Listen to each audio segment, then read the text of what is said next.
Kung wala kang tato or isa ka doon sa mga nanghuhusga sa mga taong may tato, skip mo na tong video na 'to, hindi 'to para sa'yo.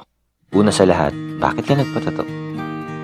Hindi ko man alam pero sinisigurado ko merong istorya sa likod kung bakit nagpalagay ka ng tinta sa balat mo.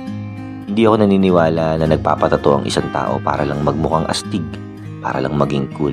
Naniniwala ako na may dahilan kung ba't ka nagpalagay ng tato. Posibleng simbolo ng pag-ibig, simbolo ng mga pagsubok na pinagdaanan mo, simbolo ng pagiging matatag, o kaya naman, simbolo ng pagkabigo. Naranasan mo na rin ba na mahusgahan dahil lang sa may tattoo ka? Yung tipong hindi ka matanggap sa trabaho na kaya mo namang gampanan at maaaring mas magaling ka pa nga dun sa ibang tao, pero hindi ka matanggap-tanggap dahil lang sa tattoo mo. Nakakalungkot, di ba?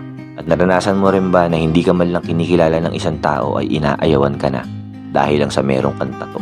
Kesyo masamang tao, ex-convict, addict, hindi gagawa ng mabuti, madumi, matungis, kung ano-ano pang panghusga. Marami nga dyan, wala ngang tato at malinis ang katawan, kapita-pitagan ng reputasyon, nag-aral sa magagandang eskwelahan, pero magnanakaw. At kung sino pa yung sinasabi nila na mukhang hindi gagawa ng mabuti, sila pa pala yung mas totoong concern sa kapwa nila. Nakakalungkot isipin na maraming tao ang mapanghusga base sa nakikita sa panlabas mong anyo. Yung tipong hindi ka naman talaga nila kilala, pero ayaw ka na nilang kilalanin dahil sa physical appearance mo.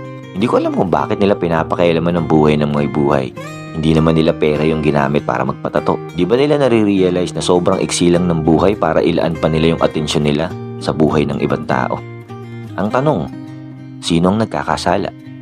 Yung mga taong may tato na wala namang ginagawa o yung mga taong nanghuhusga base sa nakikita ng kanilang mga mata?